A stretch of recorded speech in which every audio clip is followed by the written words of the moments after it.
Bienvenidos al episodio 55 de las conversaciones del trilema energético, con María Luisa Castaño y Ham. Hoy conversamos con Blanca Losada, CEO de Fortis Energía y una figura destacada en el sector eléctrico industrial. ¿Es el autoconsumo industrial la solución mágica para las renovables? María Luisa, Ham, todo vuestro. Gracias, Teo. Bienvenida, Blanca, a este podcast. Un lujo tenerte aquí. Un placer estar con vosotros. Bienvenida. Vamos a empezar como lo hacemos con todos los entrevistados y te vamos a pedir, Blanca, que compartas con nosotros y con los oyentes un dato. ¿Qué dato nos traes hoy? Traigo el dato de 73 gigajulios per cápita, que dicho así suena muy raro. Es el consumo per cápita de energía, el último dato disponible que he podido encontrar, correspondiente a 2024, media mundial. Como lo de gigajulios seguramente a los que nos estén escuchando les deje bastante fríos, lo puedo expresar también en toneladas equivalentes de petróleo, que viene a ser 1,75 más o menos toneladas equivalentes de petróleo por persona y año. Y como eso, pues también seguramente no nos hagamos idea del orden de magnitud. Si de verdad esa energía fuera petróleo, que no lo es más que en una parte, estaríamos hablando de como unos 2 metros cúbicos al año, por persona y año, o unos 13 barriles de petróleo, ahora que está tan de moda lo del barril de petróleo. Y por ponerlo en contexto, si ese dato lo comparamos con el de 1800, el año 1800, desde 1800 la población del mundo se ha multiplicado como por 8, su consumo per cápita se ha multiplicado como por 5,5, es decir, hoy en día un habitante del mundo consume 5 veces y media la energía que consumía su tatarabuelo en 1800, pero es que la riqueza, la renta per cápita, medida en términos constantes y en paridad de poder adquisitivo, se ha multiplicado como por 15. Es decir, vivimos en un proceso histórico donde evidentemente el consumo de energía y el cómo se consume tiene una correlación extraordinaria con la riqueza y con la creación de bienestar. Y yo creo que estos datos lo ponen de relieve y le ponen números. Mira, tu dato tiene dos aspectos muy interesantes desde nuestro punto de vista. El primero es que efectivamente la correlación entre desarrollo económico de una sociedad y consumo energético parece que existe una correlación perfecta, pero a mí me lleva a pensar otra cosa, y es que ese consumo mundial que nos traes indica que hay unas desigualdades extraordinarias entre el consumo de unos países y de otros. No es lo mismo el problema que podemos tener ahora con el barril de Brent y el estrecho de Hormuz para una sociedad que necesita el petróleo permanentemente que para una sociedad que, en fin, pues se mueve con cubos de agua del pozo a su casa. Blanca, en esta circunstancia y con este dato que nos traes, trasládanos ahora esto a Europa, con toda la circunstancia que tiene Europa de dependencia, y te diría yo que a España, ¿no? ¿Somos Europa y España países desarrollados que tenemos un exceso de consumo energético o, por el contrario, somos países que tenemos ahorro y eficiencia energética y nuestro consumo no está tan desequilibrado como en otros? Trasládanos este dato. Bueno, las cifras que yo he dado responden a algo que se conoce en la literatura como la ley de White. No por mí en inglés, sino por un antropólogo que realizó su trabajo en la década de los 50, que formuló lo que se conoce, como digo, como ley de White, que dice que precisamente el grado de desarrollo de una cultura tiene que ver con cuánta energía consume y también con cómo la consume. Y cuando yo daba las cifras, el hecho de que el consumo de energía, repito, per cápita se haya incrementado, tiene mucho que ver con el desarrollo tecnológico y con el desarrollo industrial que ha habido en el mundo, que por supuesto no sucede de forma homogénea, ni la estructura económica es la misma en todos los países, que mirado de forma agregada sin duda refleja todo lo que ha supuesto la transformación tecnológica industrial derivada de la revolución industrial, de las revoluciones industriales, que realmente si miramos la historia del ser humano, desde que el primer Homo sapiens talla la primera hacha de piedra, es la relación del ser humano con la máquina, con la tecnología, con la fabricación a nivel más o menos industrializada. Y se puede entender la historia como una evolución entre distintos momentos de cambio, distintas encrucijadas históricas asociadas a grandes descubrimientos, sobre todo en el ámbito energético y de las comunicaciones. Y yo creo que en estos momentos estamos en una de esas encrucijadas, en un momento de transformación. La gran revolución de nuestro tiempo es la revolución digital, con la inteligencia artificial incorporada, y desde un punto de vista energético también estamos en un momento de cambio muy significativo, tanto en lo que se refiere a la eficiencia de los usos de la energía final y al fenómeno de la electrificación, como a la posibilidad de producir esa energía final con fuentes de energía renovables. Pero evidentemente la posibilidad de aprovechar de forma económicamente rentable y accesible, además de una manera muy universal, la energía del sol, del viento, del agua, pues yo creo que ofrece un cambio de paradigma importante. Y yo creo que ese es la gran encrucijada en la que nos encontramos en estos momentos, y que admite distintos caminos por los distintos países, que tú preguntabas por países, por los distintos entornos. Blanca, nos hablabas de la energía per cápita y nos hablas de esta encrucijada. Me preocupa la encrucijada que tenemos con la industria en los distintos países y su relación con la energía. Tú al final eres una especialista en este mundo. ¿Cómo ves la relación entre energía y industria? Bueno, yo creo que es estrechísima y biunívoca. Por un lado, el papel de la industria como consumidor, evidentemente, es un gran consumidor de energía. De hecho, yo creo que buena parte de las diferencias per cápita que hablamos antes que puede haber en el mundo entre los distintos países tiene mucho que ver con la estructura productiva y con la estructura económica de esos países.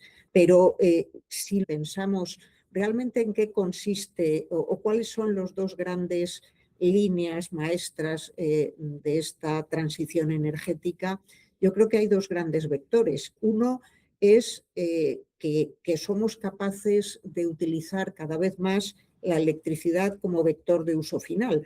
Y la electricidad es un vector energético que tiene una inmejorable calidad desde un punto de vista termodinámico. Se puede convertir de una forma muy eficiente en cualquier otra forma de energía. Con lo cual, yo creo que la electrificación, la electricidad es un vector de eficiencia. Y por otro lado, la fabricación de esa electricidad de forma competitiva con renovables, pues multiplica el círculo virtuoso de la eficiencia y de la competitividad de la transformación. Y eso es para mí lo que hay detrás, desde un punto de vista intrínseco, de la transición energética, un modelo más eficiente desde un punto de vista termodinámico y económico, que en el fondo es el leitmotiv de todas las revoluciones industriales que hemos ido viviendo. Claro, si lo vemos así, realmente de lo que estamos hablando cuando hablamos de la revolución limpia o de la transición energética es un proceso de reconversión de la estructura energética a nivel mundial, con todo lo que ello implica, y la entrada en juego de toda una serie de tecnologías cleantech, de bienes de equipo, de máquinas, de generadores eólicos, de placas fotovoltaicas, de vehículos eléctricos, de lámparas LED, de bombas de calor, Bueno, todo eso al final son bienes de equipo que alguien los tiene que fabricar. En este podcast que tiene este nombre del trilema energético, abordamos siempre la sostenibilidad, la abordabilidad y la seguridad del suministro. ¿Y qué crees que le preocupa a un gran consumidor energético en la industria en este momento? ¿La sostenibilidad, el precio de la energía o la seguridad de suministro?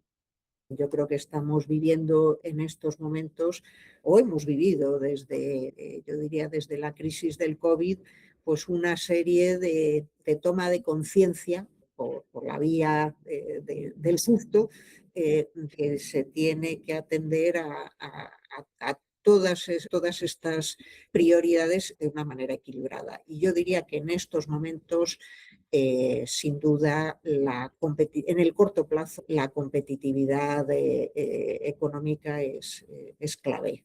Es clave. La seguridad de suministro también, pero seguramente en estos momentos lo que está preocupando más es la competitividad económica a corto plazo. Ajá. Y en España, Blanca, nosotros ahora mismo tenemos muchas renovables, cada vez el precio de captación de esas renovables es más bajo, las está haciendo, digamos, menos rentables y con una sostenibilidad financiera más difícil. Y por otro lado tenemos la operación reforzada de red eléctrica. A nivel industrial, ¿cómo ves tú el autoconsumo? El autoconsumo en dos sentidos, el autoconsumo conectado a la red e incluso el autoconsumo fuera de la red. Yo creo que el autoconsumo es una realidad, desde mi punto de vista, imparable. También derivado de la tecnología. Las tecnologías renovables, sobre todo la tecnología fotovoltaica, tiene unas características que han permitido y permiten un despliegue, yo diría que muy universal como solución de autoconsumo. Y es que admite un despliegue que no requiere de economías de escala muy grandes. O sea, admite la modularización y la integración constructiva con mucha flexibilidad y mucha versatilidad. Y eso hace que sea muy sencilla y en estos momentos muy barata de desplegar, lo cual hace que el autoconsumo, que siempre ha tenido, si entiendes el autoconsumo como generación de proximidad dentro de lo que es pues la propia planta industrial, esa ventaja de la cercanía intrínsecamente pues tiene una serie de valores añadidos. Evidentemente es más eficiente porque evitas pérdidas en el movimiento de energía. Es más rápida seguramente porque no requiere desarrollos de red. Tiene un menor impacto ambiental porque lo haces dentro de un entorno que ya tiene una categorización de suelo industrial. Y en estos momentos no es a lo mejor más barata que una planta a escala utility, pero sí puede ser más barata en el coste final en la medida en que no necesita, y más rápida en la medida en que no necesitas desplegar redes adicionales y no necesitas, por tanto, generar nuevas afecciones en el territorio, pérdidas energéticas, etc. Con lo cual yo creo que desde el punto de vista de la rapidez, del coste y de la eficiencia y el propio impacto de sostenibilidad, pues es una solución enormemente interesante y que yo creo que se va a seguir desplegando. Por lo cual, bueno, pues los datos últimos que se han publicado en España, si no me falla a mí la memoria, hablan del orden de 9-10 gigavatios de potencia fotovoltaica, básicamente instalada en forma de autoconsumo, lo cual es una cifra muy considerable si tenemos en cuenta que el consumo medio en España del sistema peninsular español puede estar rondando los 25-35 gigavatios. Tener, pues eso, del orden de 9 o 10 en forma de autoconsumo es una cifra ya muy significativa y que de hecho, bueno, pues se percibe claramente en la propia forma de la curva de la demanda. Blanca, ¿qué pasa con aquellas industrias que son consumidoras de otro tipo de energía, que necesitan calor, que consumen gas. ¿Cómo es la transformación y la transición industrial en estas industrias que no son directamente electroconsumidoras, sino que tienen otras necesidades? Si miramos la historia desde 1800 o incluso antes, nunca han sido completamente sustitutivas. Los nuevos vectores energéticos han absorbido el crecimiento de la demanda, que como decía, el crecimiento per cápita en estos 225 últimos años ha sido un 5 y pico veces. La realidad es que la biomasa, por ejemplo, que es básicamente lo que había antes de esa fecha, no se consume en estos momentos menos biomasa vegetal, básicamente como fuente de calor en el mundo, de la que se consumía hace más de 2 siglos. Las revoluciones, las transiciones energéticas nunca llegan a ser completamente sustitutivas, son aditivas. Y yo creo que hay que ser hábil a la hora de dar con la tecla dentro de ese proceso de electrificación, porque genera eficiencia, pero no hay que pensar que es una bala de plata, que vamos a ser capaces de electrificar todo el consumo energético del mundo o de Europa o de España en un plazo corto. De hecho, la electricidad supone en estos momentos, en función de los lugares del mundo, pues aproximadamente como la quinta parte del consumo final, la quinta, la cuarta, en entornos muy, muy electrificados, cuyo ejemplo pues puede ser a lo mejor el caso de China, evolucionas hasta unos límites del orden del 33%, de ese orden. Claro. Yo creo que no es razonable pensar, ni debemos ponernos objetivos de tener el 100% de los usos finales de la energía electrificados en un corto plazo de tiempo. Yo creo que todo este proceso es más una consecuencia de una revolución tecnológico-industrial guiada por la eficiencia energética y económica de forma intrínseca que objetivos como tales. Yo creo que son consecuencias más que objetivos. Blanca, muchísimas gracias por esta conversación. Nos gustaría cerrarla con la misma pregunta que le hacemos a todos los ponentes. Hablabas de balas de plata, hablabas de más que resolver el trilema, de rebalancearlo seguramente.